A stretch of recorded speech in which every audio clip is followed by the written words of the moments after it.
முருங்கைக்காய் சாம்பார், முருங்கைக்காய் புளிக்குழம்பு, முருங்கைக்காய் பொரியல் எல்லாமே பண்ணிருப்பீங்க. ஆனா இன்னைக்கு வித்தியாசமா ஒரு முருங்கைக்காய் கிரேவி பண்ண போறேன். வாங்க எப்படி பண்ணலாம்னு பார்க்கலாம். முருங்கைக்காயை குட்டி குட்டியா நறுக்கி தண்ணியில போட்டு நல்லா அலசி எடுத்து வச்சுக்கோங்க. மிளகாய் வத்தல், ஜீரகம், ஒரு சின்ன தக்காளி, சின்ன வெங்காயம், தேங்காய் இது எல்லாத்தையும் மிக்சி ஜார்ல போட்டு நல்லா அரைச்சி வச்சுக்கோங்க. இப்போ பேன்ல கொஞ்சம் எண்ணெய் ஊற்றி எண்ணெய் காஞ்சதும் கடுகு பருப்பு கருவேப்பிலை போட்டு தாளிச்சிட்டு வெங்காயத்தை போட்டு நல்லா வதக்குங்க. வெங்காயம் வதங்கினதும் முருங்கைக்காயை போட்டு தேவையான அளவு உப்பு, கொஞ்சம் மஞ்சள் தூள் இதை சேர்த்து ஒரு 2 நிமிஷம் வதக்கிட்டு இப்போ நம்ம அரைச்சி வச்சிருக்கிற அந்த மசாலாவை அதில் போட்டு நல்லா வதக்குங்க.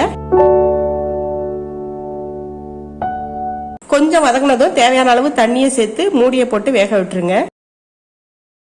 இப்ப பாருங்க, மசாலா எல்லாம் வத்தி முருங்கைக்காய் நல்லா வெந்துருச்சுங்க. அவ்வளவுதாங்க, சுவையான முருங்கைக்காய் கிரேவி ரெடிங்க. இது அப்படியே சாதத்தில் போட்டு பிசைஞ்சு சாப்பிடலாம், இல்ல தயிர் சாதம், சாம்பார் சாதத்துக்கு சைட் டிஷ்ஷாவும் வச்சு யூஸ் பண்ணலாங்க.